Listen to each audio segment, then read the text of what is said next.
Welcome to Themes and Memes, a different kind of movie review. My name is Adam of cerebralrevolt.com, and here with me is my co-host Aaron from theageoftransitions.com. How are you doing today, Aaron? I'm doing well. That's good to hear. And today, well, this month's installment of Themes and Memes, we're going to be reviewing a film which some people may be familiar with called Rosemary's Baby. So it's a little bit different from the types of films we've reviewed thus far, in that it's a bit older. This is a film directed by Roman Polanski, released in 1968, I believe, and basically a film about the occult and secret societies, which is something we thought we'd like to talk about, this month and perhaps even next month as well.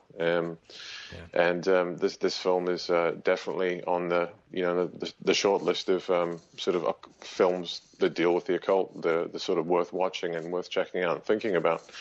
So we've decided to do that this month, and so we're just going to chat about all the different things that just our reactions, I suppose, and all the things we noticed about this film and why we think it's interesting and to cover. Yeah, neither one of us had seen this film before, but again, like you're saying, so many people have talked about it that we figured that it'd be good to look at. And they recently have remade Rosemary's Baby as a TV series, I do believe, so it's topical at the moment too. That's right. Yeah, I mean, I haven't watched the TV series. I don't know much about it, but when I was sort of doing a little bit of research on the film, I did notice that they'd rebooted it as a series instead, which I don't know how or why. But it's that maybe something we could look into the future. But yeah, it's interesting film. Yeah. Maybe when we start here. Maybe we could just mention Roman Polanski real quick. He gets a lot of attention for his personal life because a lot of things have happened to him. I was meaning to look up a lot about him before doing this interview. However, I've been so busy doing things on the side here that I haven't. And I'll mention that I know that both you and I, Adam, have been very busy, and that if we sound a little off on this show, it's because we're both tired and running around There's a bit of a warning for the listeners there. So if this one's a bit of a weird one, then it's just because we've both been run up our feet recently and we're both tired and scatterbrained. So yeah, we'll do our best. But just a wee caution there. Yeah, look out. We're on the loose here. Yeah. But what do you know about Roman Polanski, Adam? Do you know anything about him?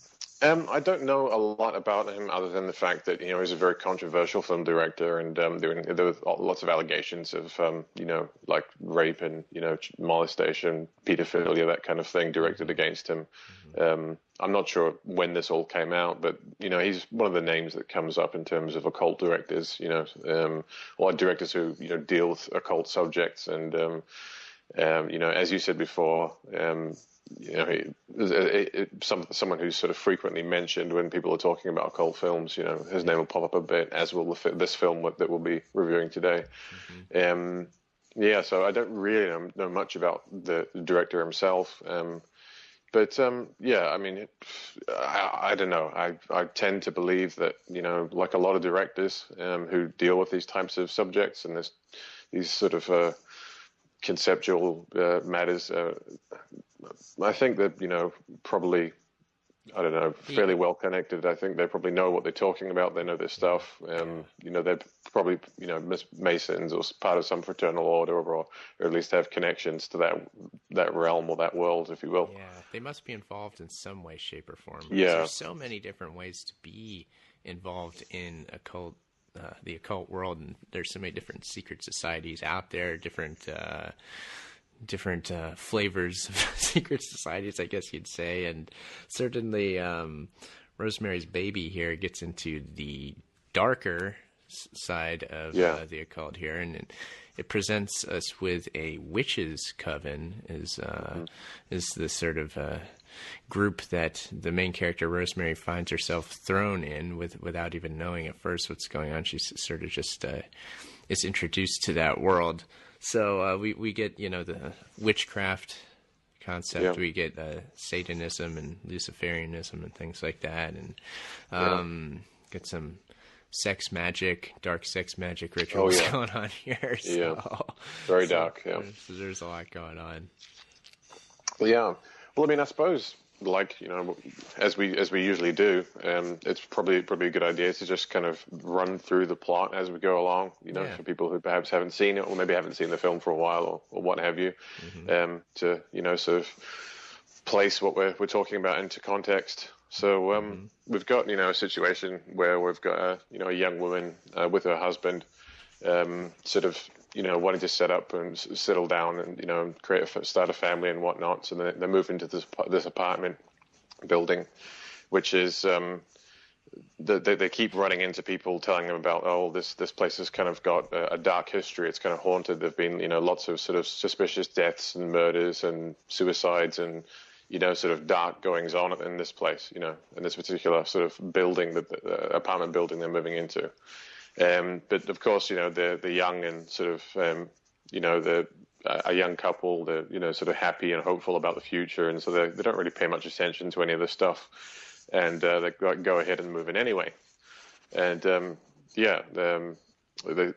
they move in, they sort of, have their ups and downs and settling into this new house. And Rosemary, the sort of the lead female, sort of the protagonist, I guess, of the film is. She's the one that wanted to have a baby, wanted to conceive, and finally her husband, who is an actor, an aspiring actor at least anyway, a guy who's mainly doing commercials and things, but is looking for his big break into Hollywood. He sort of finally, I guess, gives in and says, okay, we'll have a baby, we'll try and conceive.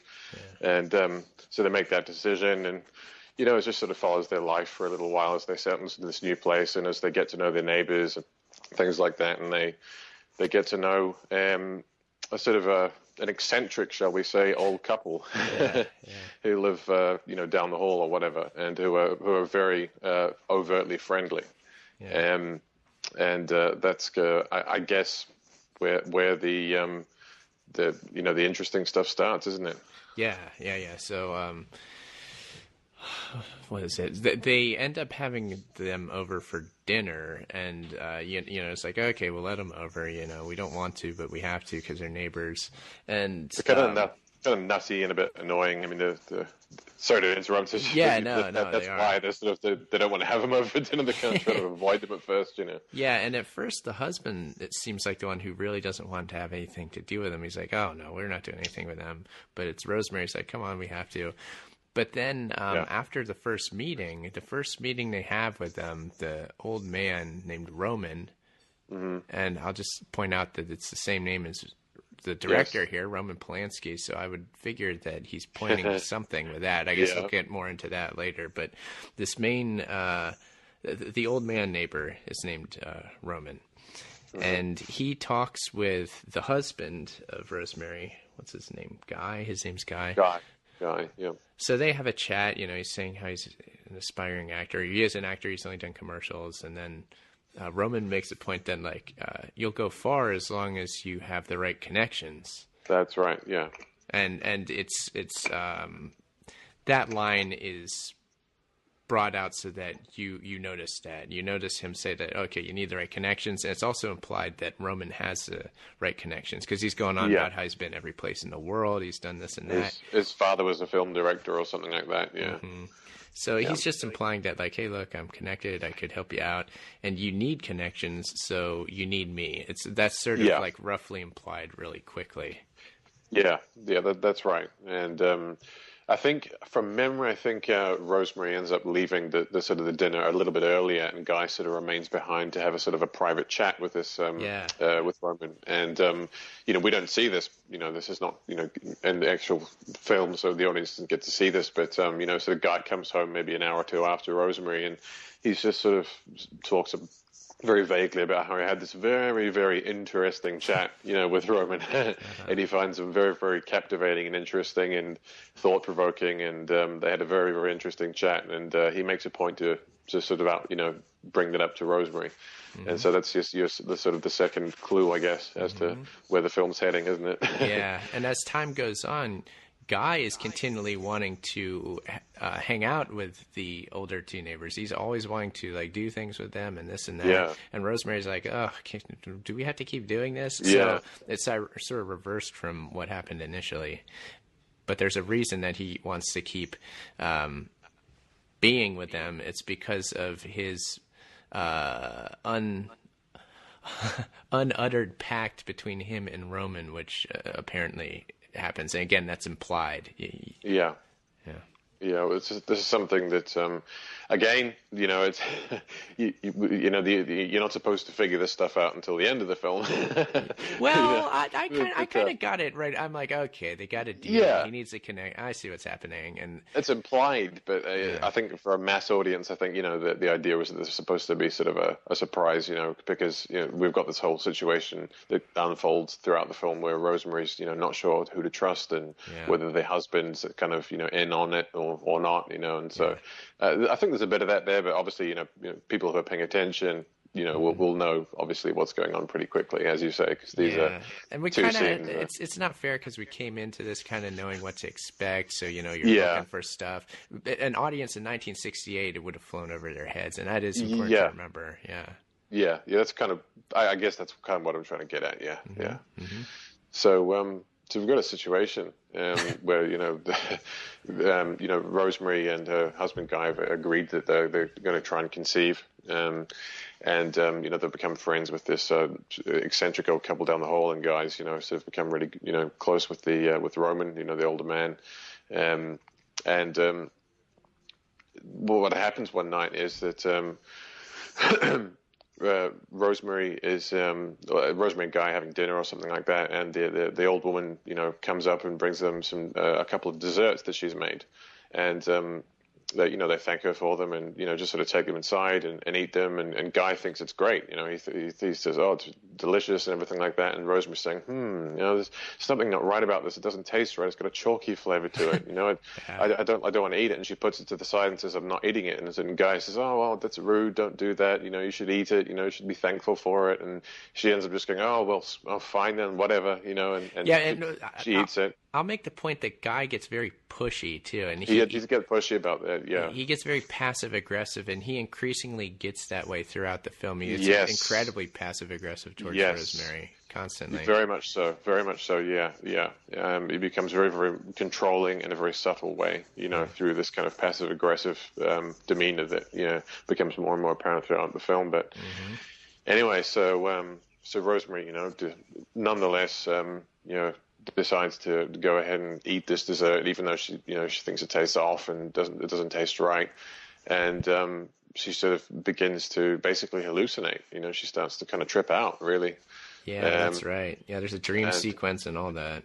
Yeah, so a dream sequence is sort of a hallucinogenic, psychedelic, whatever you want to call it, experience that she has when she starts to trip out, and Guy sort of picks her up and sort of takes her to bed, and she has this dream where it's very sort of dark and demonic and kind of confusing, but there's all these sort of characters around her, and someone is having sex with her basically, and she can't sort of make out who it is, but it doesn't feel right, and it looks as if to her her husband is actually watching while this is going on. It's not her husband who's having sex with her. It's actually somebody else. And then you sort of see these demonic faces, and so it's not explicit, but you're being presented with the idea that she's basically being raped.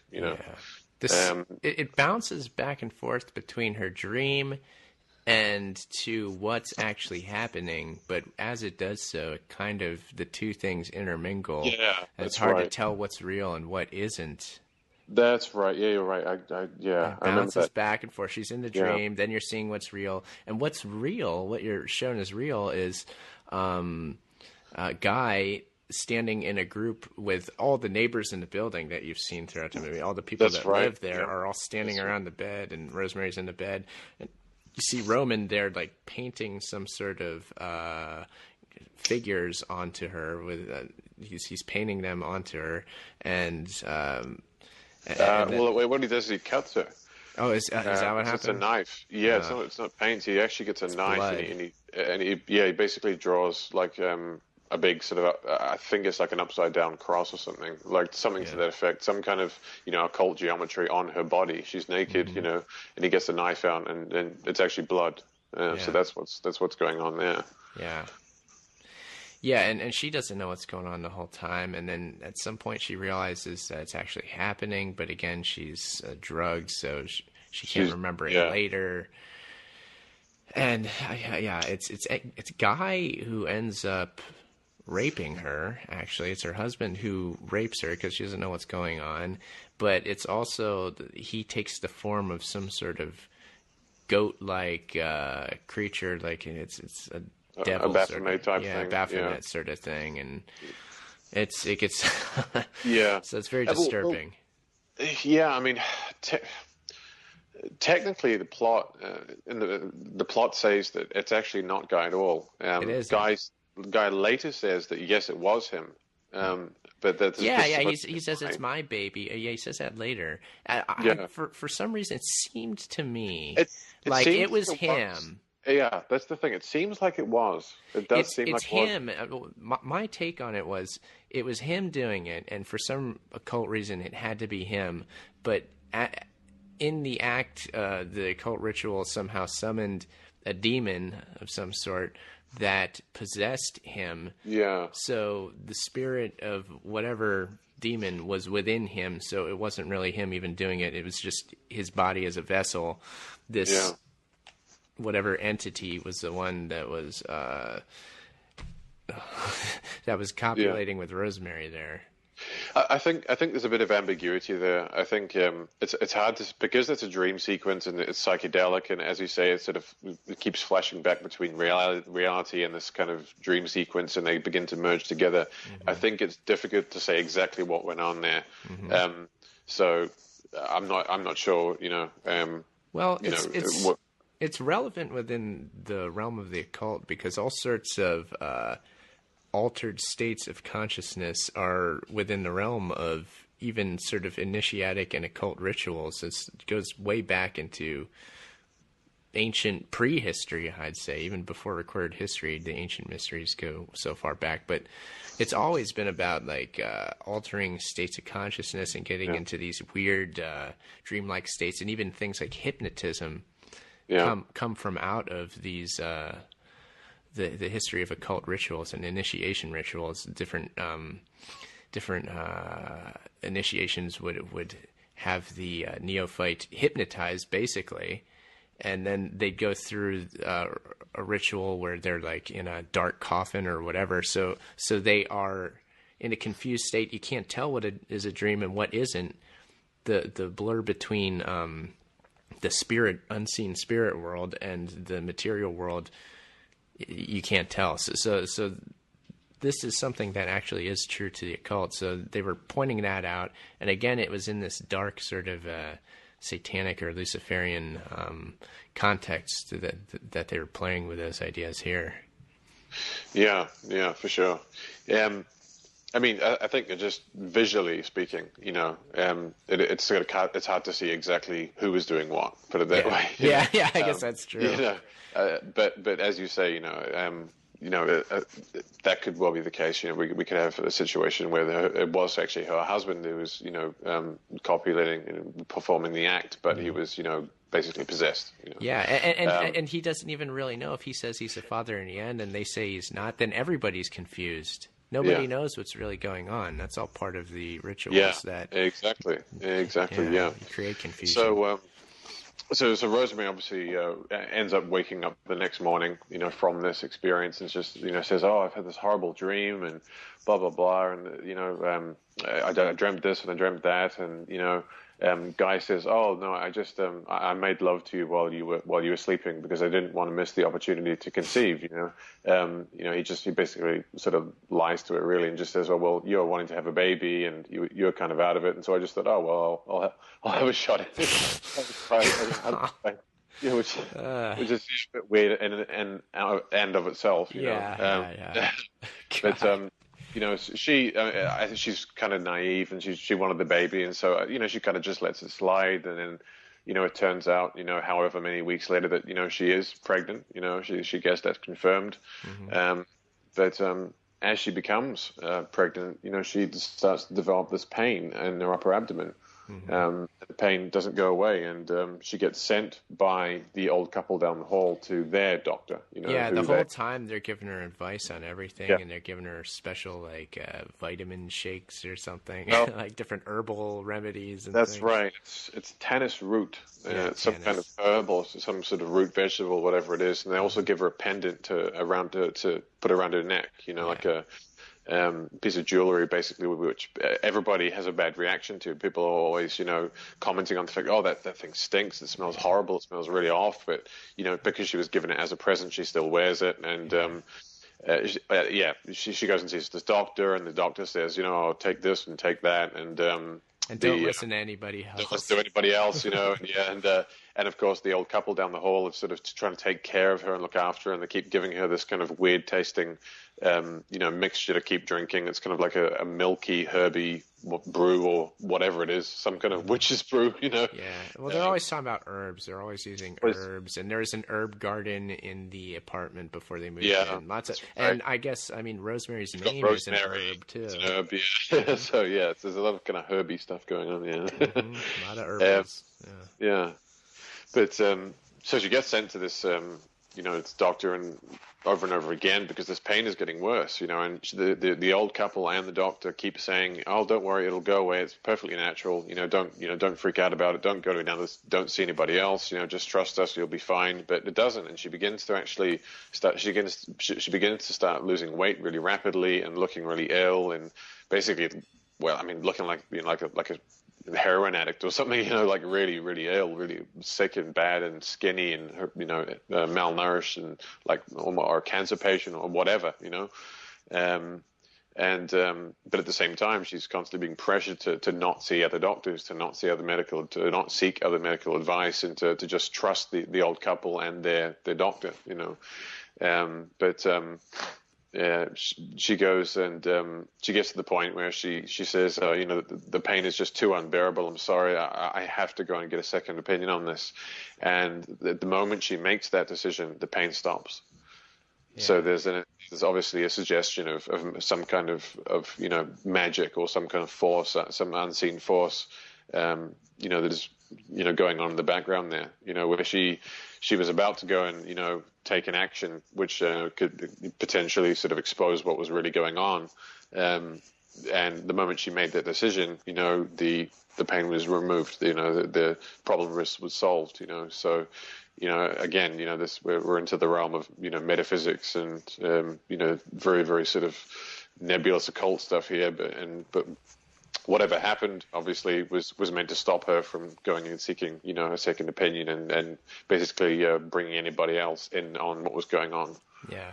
And beyond the occult, we just have cult activity going on here with what's happening is the entire building that they've moved into is a cult. Yeah, the building is basically just one big cult, yeah. Yeah, and they're all, so they're all self-contained. Rosemary the whole time is getting sucked into the cult of the building without really realizing what's going on. She's naive. She doesn't understand she's being taken advantage of. Every aspect of her life is being controlled by this cult. That's right. Absolutely. Yeah. That's how cults operate, right? So exactly. Yeah. So they're making you in. Yeah, they're making every effort to just control every aspect of her pregnancy. They have their doctor, which is also a member of the cult, and it's revealed later. It's their guy.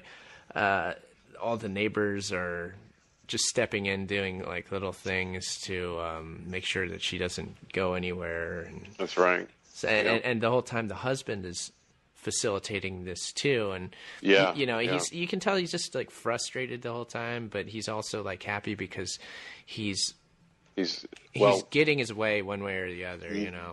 That's it. Well, obviously, as you said before, he's made this pact with the old man down the hall, who suggested that he would definitely go far in his chosen vocation if he had the right connections, and it just so happens that once this sex magic ritual is completed, one of the actors who was going to take a part that Guy was going for, but it falls horribly ill. And so Guy gets the part, Yeah, that's right. And so, that's the sort of the first clue as to what's really going on here. I guess in terms of, why Guy has gone along with this in the first place. So, we see little things like that, and we also see slightly later on in the film, Rosemary just basically gets a visit from an old friend. He's an older guy, an older man as well, who sort of she sort of explains her problems to him and says, something's not right here. I've got this horrible pain, and everyone's trying to control me, and I'm sort of just living in this controlled environment where everyone's telling me what to do, and I've got no freedom, and something's something's not right. And I think she shows him the tennis root pendant, and he sort of immediately sort of clicks on to something. And what he does basically is send her a book on the occult, and on witchcraft and all those types of subjects. Well, this guy was her old landlord, and he was the one who's initially telling her about the building and how it had a history. So he knew the whole time about what was really going on. Again, that's implied too. Right. Yes, I'd forgotten about that point. It's a very good point to bring up. Yeah, because obviously he knows. I mean, she basically says just a few key words to him, and immediately he knows exactly what's going on, and he gets. He sends her this sort of old book on the occult, and so she starts researching it, and she goes to her old doctor, the doctor she was seeing previously before she moved into this apartment and before all this stuff started to happen, and basically says, I've moved into a building and there's a whole cult and a sort of a secret society running, and they've done something to me. I can't trust my husband anymore. I don't know what's going on. Everyone's in on it. This pregnancy is not right. So she's basically freaking out, having a borderline nervous breakdown. And the doctor sort of says, don't worry, these things happen, it's not impossible, I believe you, and gets her to go and lie down. But of course, he thinks he just thinks she's crazy. Yeah. And he, of course, he calls her husband and the old couple and somebody else, I think. The doctor, the other doctor, yeah. The other doctor, that's right. They come and pick her up and take her home again. Yeah. And so, basically, her only sort of effort to try and get some outside help was shut down very, very quickly. And there was also the fact that this old landlord, I believe, from memory, I think he dies as well, very shortly afterwards. In fact, I think that's what happens. He speaks to her about this thing. He says, I'm going to send you something, or meet me here. They're supposed to meet the next day, and he never shows up. He never shows up. And then she finds out that he's dead, but then she gets this book, and someone delivers the book and says, "Look, this was his dying wish for you to get this book, and to research this particular thing." And he says the name is an anagram. Yeah, she has to work out an anagram. She has to work out an anagram. That's basically, that's the key to this whole thing. He says, hands her the book, or via somebody else, and says, make sure she realizes that the name is an anagram. And so that's where Rosemary starts doing her research, and uncovers the fact.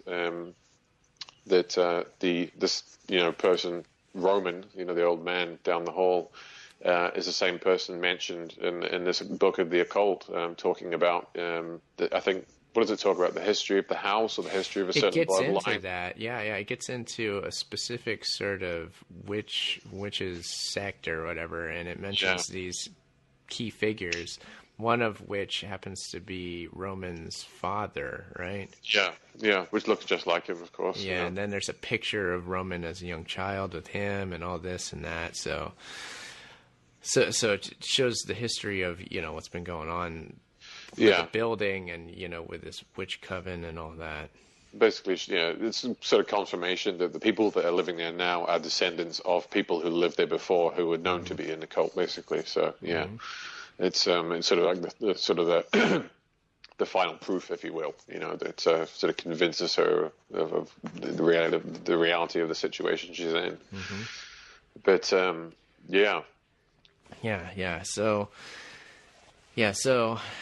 where are we at here? She's at a point where it's interesting how the doctor that she thought was going to save her from and get her out of the cult, all he does is just like call the cult back in and throw her back in. And as that happens, the other doctor, Dr. Saperstein from the cult, when he gets back a hold of Rosemary, he says, stop talking about witches and all this other stuff, or else you'll be going to the mental institution. Yeah, that's right. And it was like a very real threat, and I don't know. It's well, it was kind of like when they came to pick her up from her other doctors, they were basically said like, look, this is your last chance. Stop misbehaving. Stop going against our will. Otherwise, we will section you or whatever. The equivalent is in the States. We'll do. We're gonna get you locked up and. You may not have access to the child or whatever it may be. Stop acting up. Basically, just go along with what do what you're told. Basically, Certainly, cults will use all sorts of different tricks to try to keep people from breaking out. Yeah. And so, sure. I mean, that's a real thing that we're seeing here. But beyond that, you have to wonder, like, the reality of which this sort of darker occult, different covens that might exist out there, and how. To whatever extent they operate, if anybody does break out of them, they instantly will sound crazy if they talk about them. Yeah, that's right, because they become so scatterbrained and so confused through the experience that they've had. The experience just sounds like a fiction too. Yeah, it sounds like fiction to the outsider, and when the outsider is approached by someone who's trying to escape, it just starts rattling off all these what appear to be just crazy, conspiracy theories and plots, and everyone's in on it and everyone's out to get me, and my husband's become a Satanist, and it just sounds crazy. And so, of course, I mean, in one sense, the whole cult activity and the occult rituals and all that break down the individual and confuse them. Again, we're talking about the confused state that was induced before.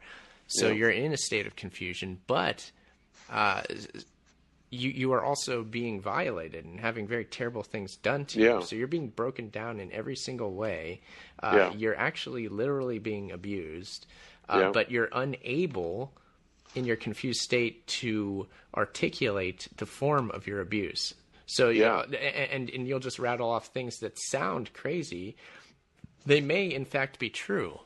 Yeah, even if they're true to an extent, they're still true. However, the perception of the person hearing this is just that you are mentally ill, which you are.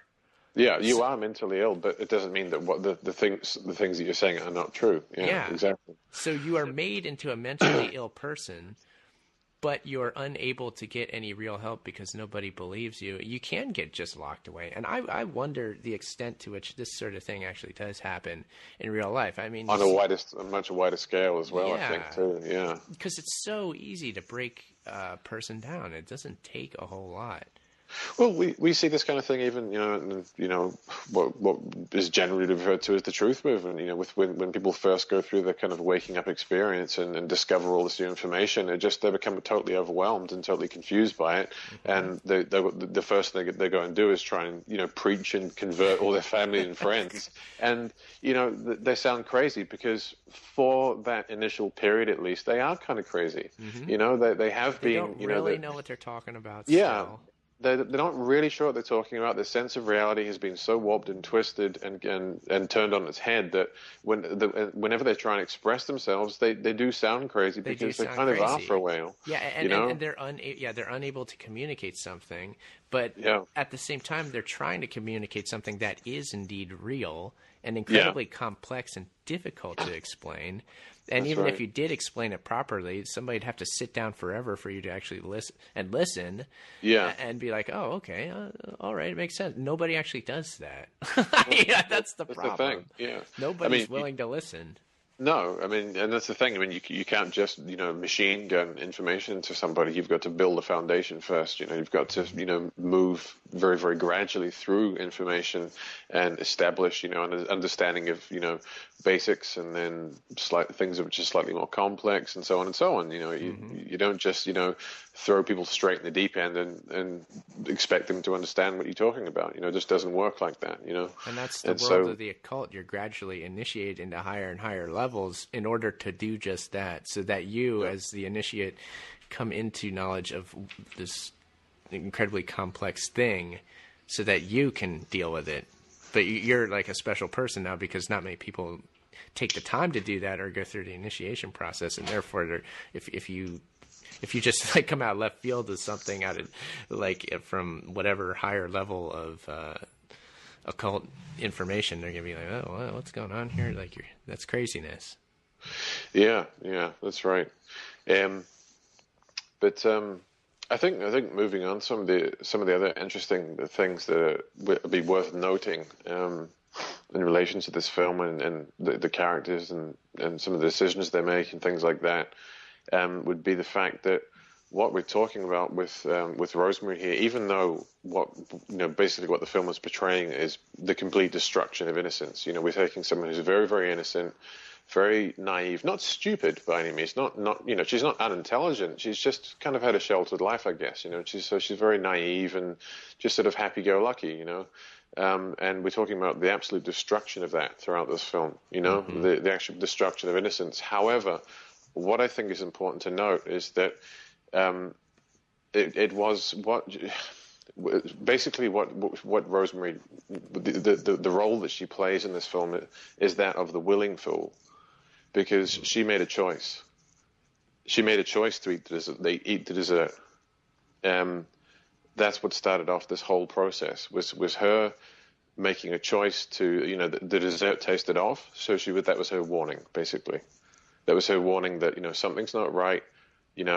Put it aside, don't go any further, But because of the pressure that was put on her by, her husband, and, you can't blame her for it, but still, at the end of the day, she made the choice to eat the dessert, which caused her to have this psychedelic experience, which allowed this ritual to take place, because it couldn't have taken place in a normal, sober, sane, clear-cut setting.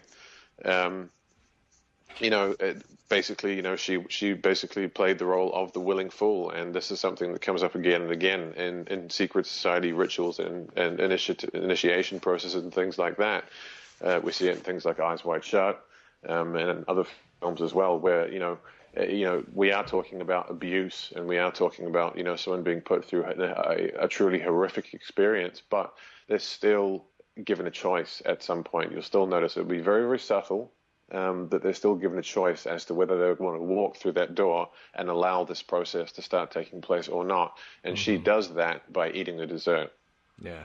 And so I think that's important to note. And for that reason, she just definitely struck me as, the willing fool, so to speak. Yeah. That definitely does seem to be the case. And she makes, all throughout the movie, she makes choices that you as the viewer don't want her to make, and you're surprised that she does make. And certainly in the end, she makes a decision that that you're surprised.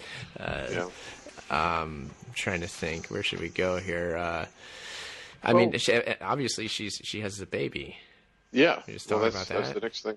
Yeah. That's I think that's basically from memory of what happens next. She's dragged back to the apartment from this doctor, and she, after being reprimanded by her husband and the elderly couple about, not going off and doing crazy things, and, don't worry, let us take care of you. And she sort of starts to become a bit more healthy, but for some reason, I can't remember what happens, but she's brought back to the apartment. And she starts to sort of have some kind of freak out or something. She starts trying to escape, or she sort of has some episode or something. And I think what they do is they jab her with a needle or give her some kind of, anesthesia. Or anesthetic, sorry. Was that when she was going into labor that happened? Well, that's what happened. That's what induces the labor. She's given some kind of drug. I'm not sure from memory. I can't remember what it is. I think it might have been some kind of anesthetic of some sort, because she's flipping out. She's having a nervous breakdown. She's like, I don't trust any of you, and you're all witches. Blah blah blah, that kind of thing. And so she's kind of sort of strapped to a bed, basically, and given some kind of anesthetic, and that anesthetic apparently induces labor, and so she wakes up, and she realizes she's given birth. It's happened. It's done. She doesn't know where the baby is. She can kind of hear what she thinks is crying, but she's approached by Guy and Roman, and they say, look, sorry, there were complications during the birth, the baby didn't make it, and all this kind of stuff, and don't worry, you'll be able to conceive again, we can try it again. The doctor says that, it'll be fine next time. It was just an unlucky incident this time, and blah, blah, blah, and this kind of stuff. But at the same time, she's lying there in the bed, and she can hear this baby crying. And so she walks through some doors and down some hallways and sort of what appear to be some sort of secret passages or something like that within the building. Yeah. I'm not sure. That's what it sort of seems to be. And that's one of the things with this film. Not everything is explained overtly. Things are suggested more. A lot. But she walks into this room and she finds everybody in the building all sitting around in this big room with a cot in the corner and a baby crying in it. And so she sort of stumbles into it in her nightgown, and they all start basically revealing what's truly gone on. This is the revelation of the method moment. They reveal who they are. That they are, basically a fraternal order of some description. Whatever it is, Wicca or Satanism or Luciferianism or some kind of, one of the many blends that are out there, the many varieties, shall we say, and. Roman says to her, well, why don't you go and see your child? And she looks at the child with horror because she realizes we don't actually see this. So the audience doesn't see this, but the child is obviously, part human, part devil, or part Satan or something. It's got, presumably, horns or red eyes or something like that. They show a weird kind of face for a second, but that's it. Yeah, it looks weird. You don't really see it. It's I think maybe I missed it. Maybe it's like a half-second shot or something, but it's not something that they draw your attention to so much. It's more suggested through her reaction to it, her shock and reaction to it. But basically, we have the revelation of the method, and then it's a kind of a silly moment because this whole cult is all sitting around the living room. They start singing like "Hail Satan" and "Hail," down with Jesus, and it's just it's very, very silly and just over the top and a bit cheap, I think, but that's the revealing moment when everything is explained, and she realizes what's really gone on. That Guy had made a pact with this guy to perform this sex magic ritual so that Rosemary could bear the child of Satan. And they say that he's the true father and all that. He's the true father. Yeah. And that she's the true mother, and she basically says, well, why don't you, look, at the end of the day, you're still the child's mother, so look after it, be a mother to it. And that's kind of the closing scene of the film is this poor woman, basically, being given the choice, well, either walk away or, and don't tell anyone, which she'd probably be killed anyway, but, or stick around and look after your own child, your own offspring. And although she's hesitant at first, the final few seconds of the film basically seem to illustrate her sort of coming around to the idea and going, oh, well, I guess I can't do anything. I guess it's done now, The child has been born, the ritual's been completed, and this is just the way things are, and what can I do as a mother but take care of my child? And that's kind of what's suggested there, that she's been almost not initiated into the cult as such, but, forced into it in some way or another. And she's forced to basically compromise and basically just go along with it and raise the child of Satan. So that's that. Bit of a dark ending. Certainly. And again, I don't know. It gets pretty overtly silly with the the Hail Satan and all that kind of business. But at the same time, it makes you wonder just about cult activity in general, and what all the sorts of different weird things that end up happening, and how people will end up getting stuck into a cult because, in this case, she has a child, and again, she doesn't really have any choice other than to take care of the child, even though it's the devil baby, she still does it. So she was used to be the mother of this child. Used as a vessel. As a vessel, and then she continues to be used in that sense to just take care of the child until it becomes an old devil or whatever. And that's what we're seeing throughout the film, is basically the destruction of innocence. Starting with a very naive but good-natured, good-hearted young woman. And just that innocence being absolutely destroyed throughout the course of the film, to the point where she ends up, giving birth to the spawn of Satan, and having to look after it just through, manipulation and coercive methods, Yeah, and I guess that's something else that'd be worth pointing out is the use of human beings in a completely physical sense. So you're using the body of a human being, in this case Rosemary, to bear a child for their purpose, and then in so doing you break down the psychological the psychology of that person. You make them you shatter them psychologically, and you make them a slave to the cult, so they lose their sense of identity. They lose their mind. They're just being used as this vessel for this larger cult agenda. And so it's about the use of a human being, which has so many different aspects. The human body being one, but then you got the psychology, the spiritual side. All that is taken over and just kind of shattered and made it's a shattering of the individual so that you can use the body as a vessel.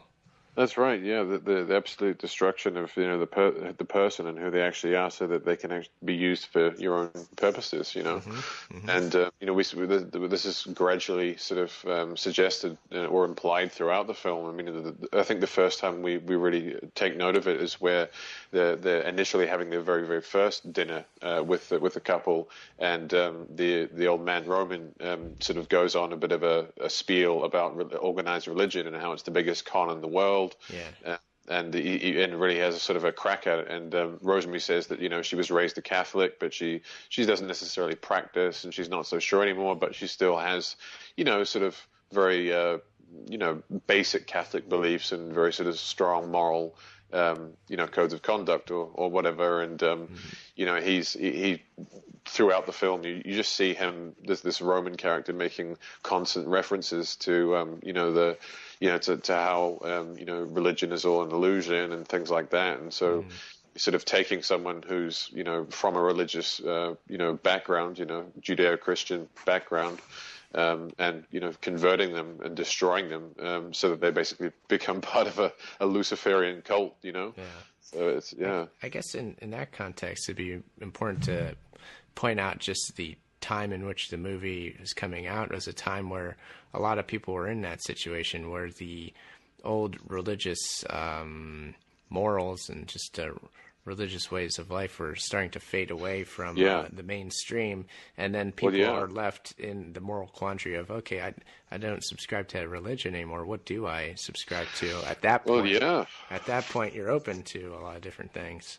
Well, of course, yeah. I mean, this was the period in time when the cultural and sexual revolution was in full swing. You had a lot of bands and getting into Crowley and Crowleyism and whatnot and things like that, and all that stuff was very popular at this point in time when the film was released. So it definitely mirrors a lot of the sociological trends that were happening at that time. Yeah.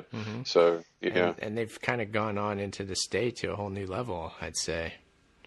Things are continuing along those lines, where old traditional values are not there anymore. We don't really have a set of traditional values anymore. We're in the post-traditional society. That's what they call it. It's been called that by a lot of different people have called it that. So in that state, everybody's confused, and then I would say that you're open to be taken advantage of by different bad groups like this, like in this movie. It's one thing that can happen. Yeah, that's right. Yeah, or anything, any type of ideology. Once you pull the rug out from underneath somebody and rip away their core values, they're going to be floundering and then wanting looking for something else to grab onto, to kind of identify with and reestablish their identity, their own identity through. And that's how cults work. And when you really think about what a cult is and how a cult works, I mean, you look around in the world and you think, well, what isn't a cult? You know, because so many things work in this way. You know, there's different levels of it too. There's different versions, different levels. Yeah, of course. Yeah.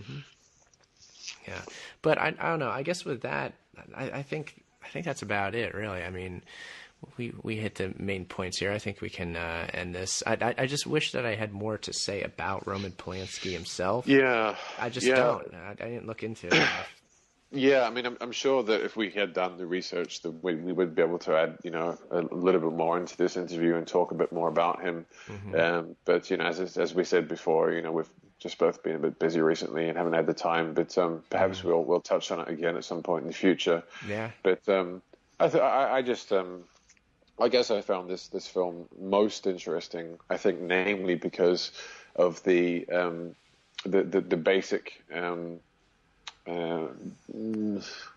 The basic concepts and some of the tenets relating to how cults and secret societies work in general, and excuse me, and just how powerful and influential and coercive and manipulative they can be, and just how dark they can be, and how some of these techniques and sciences and concepts, can apply in some of the other areas of life, just the whole idea of with the destruction of innocence and this poor woman just wanting to trying to figure out what's going on and trying to get out of it but not being able to because everybody's in on it, literally everybody. I mean, and people who aren't in on it are killed off or or have been made horrifically ill in some way, and I think it really does speak to the power and the influence of some of these these orders that are out there that really actually do exist. The breakdown of psychology and the fragility of the human psyche, how easy it is to break down and to create a confused, dreamlike state in which one cannot escape from, and then your actual reality, your mundane life, is taken over by the cult, the said cult. So psychological tactics to get somebody as a member of a cult and they can't leave. Yeah, absolutely. There's a lot of that in there. Yeah, just in the basic techniques of what I don't know what you might even call psychological warfare upon the individual to break them down and make them for all intents and purposes insane, at least for a temporary period of time, and cut off all of their contact to the outside world to the point where you've got complete control over them. And the occult tradition too is all about the mingling, the intertwining of spirit and matter. So the spiritual world, intangible spirit world, and the tangible material world, and that's what magic is all about, is mingling the two to make things happen. And if you've got the dark side of that, is you sort of destroy one to get your way with the other. In this case, the cult destroys the spiritual world of the individual in order to get their way with the physical world of that person and own them as a physical piece of property. And that's what we basically see at the end of this film is Rosemary being owned. She's in a position where she doesn't really have much choice but to simply take care of this spawn of Satan, for lack of a better word, because she did conceive and give birth to it, and so she's literally under control in the most profound sense. She's been psychologically manipulated and physically manipulated, completely taken advantage of, all because her husband wanted to get up in the world. And so, we get back to, concepts like masonry and how that works. And well, certainly that's the essence of black magic, is going through whatever sort of occult anything, just the desire to get something for yourself. Just it even starts with that, without any sort of occult initiation or anything. Just the desire to get over someone else, or just to be greedy and get something for yourself without any regard for anybody else. I want this, and I will do whatever it takes to get it. It's, That's the core of black magic, is just selfishness, basically. Yeah, literally. And of course, this is, one of the primary tenets of Aleister Crowley's philosophy. Was basically selfishness. What was the old tagline of "Do what that wilt shall be the whole of the law." Yeah. And this is basically what we're seeing in this film, at least in the actions of this particular cult. So it's a very, very dark film in a lot of ways. I mean, we've seen darker because this film is 1968, and censorship issues, and things were different back then, and culture expectations and whatnot, and things like that. But I mean, at the same time, the concepts that are being explored here and illustrated are very, very dark nonetheless. Even though there are a few silly moments in it, it's very, very on point in terms of how secret societies work and why they do what they do and how they get their way. And how those techniques and those concepts can apply to the wider world in general, I think. Yeah, certainly illustration of black magic, no doubt. Yeah, and I guess I'll just say thank you to the audience for bearing with us, because we are really a bit tired here, as it may have come across. But I think I enjoyed. I mean, I enjoyed the film. I'll just note that it's one of those films that makes you uneasy the entire time you watch it. So that was the tagline for the film when it came out. The subtitle of the film was "Pray for Rosemary." Mm-hmm. And that's what you're doing the whole time, basically. It does kind of draw you in emotionally, and you are like, oh God, it's like a horror. Mm-hmm. Don't go up the stairs for God's sakes. When there's a killer in the house, that kind of thing. It's you're really sort of drawn into it, and you're really wanting Rosemary to survive and to get out of this situation, and you're really hoping for a happy ending, but it just doesn't come. Yeah, that's interesting when you think about the tagline. They said pray for Rosemary, so people are actually doing that, and they remember that that's a tagline, and then in the end, she ends up in this horrible situation, so it shows you that praying for her didn't do anything. Exactly. So therefore, the sort of the church is burning, like in the painting on the wall that she sees. So the film itself kind of has that effect on people.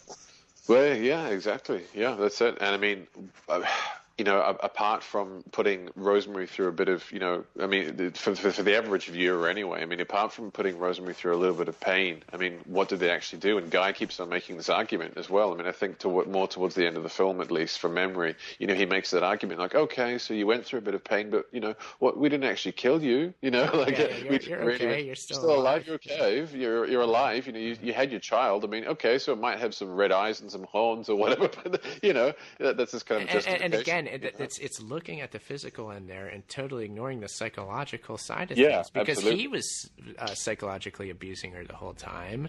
She had a mental breakdown. She went insane basically, and that's real damage to a person. That's horrible. That's awful. That's the worst type of damage you can do. But because it's not physical, it's not like literally.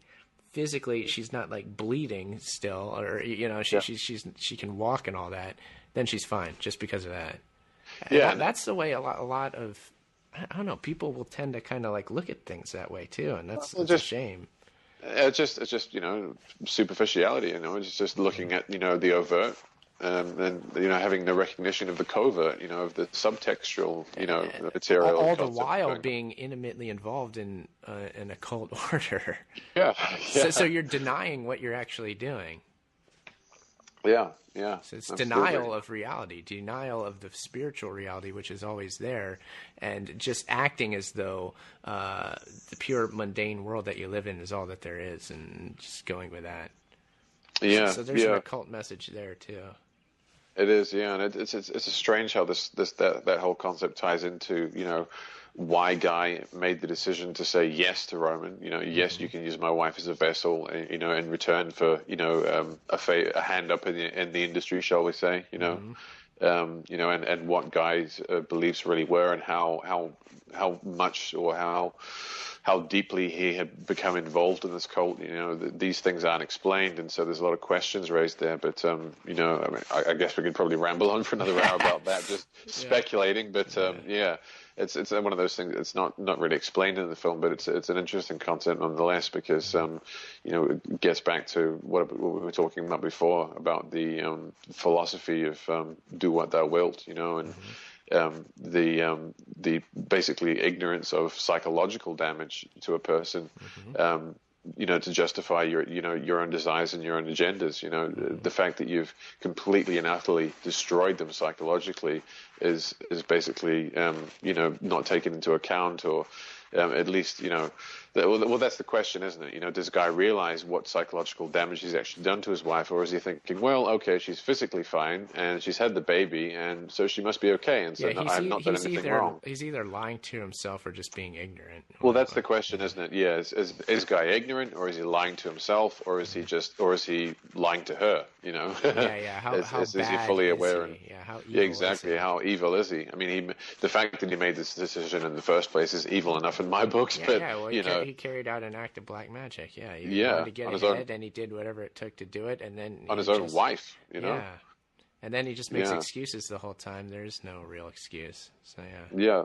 There is no real excuse for what he did, no. But it's just that we're still left with the question of what was Guy's kind of psychology and throughout this film. I mean, I think they just present him as just being a very, very selfish person and just wanting to get ahead in the industry and being completely wrapped up in his career. And he'll keep making excuses throughout the film, like he'll be very sort of passive aggressive, and he'll have an outburst, and then he'll say, "Oh, I'm sorry, I've been selfish recently. I've just been so wrapped up with my career," and he'll sort of placate and appease her and blah blah blah, and so she'll kind of she'll, I guess, buy it, for lack of a better word, and she'll kind of say, "Oh, well, fair enough then, whatever," and we'll move on. But this obviously just gets worse and worse and worse, and so I think if I was to speculate, I think we're talking about someone who's ended up just unfortunately marrying a very, very selfish person who once the opportunity came knocking, took it. And decided to become part of this cult to achieve his own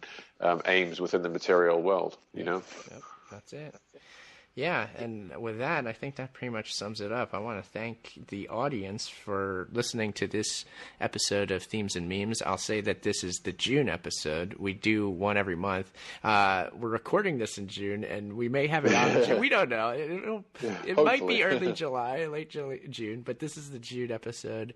You can look forward to another episode of Themes and Memes in July where we'll discuss another movie.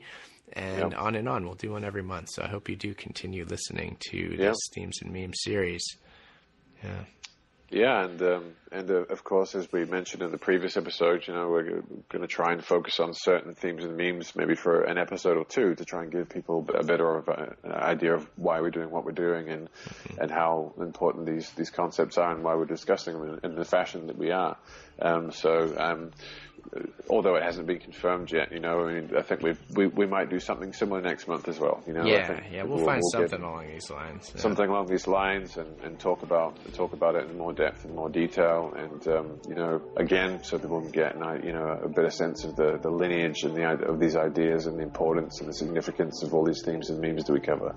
So, and once again, thank you for joining me, Aaron, and thank you to the audience for listening in, and apologies if we sound a bit off or a bit slow. It's just the way things are this month. We've been run off our feet, but I'm sure things will be a bit better next month. Till next time, we'll see you. Take care. Thank you for listening.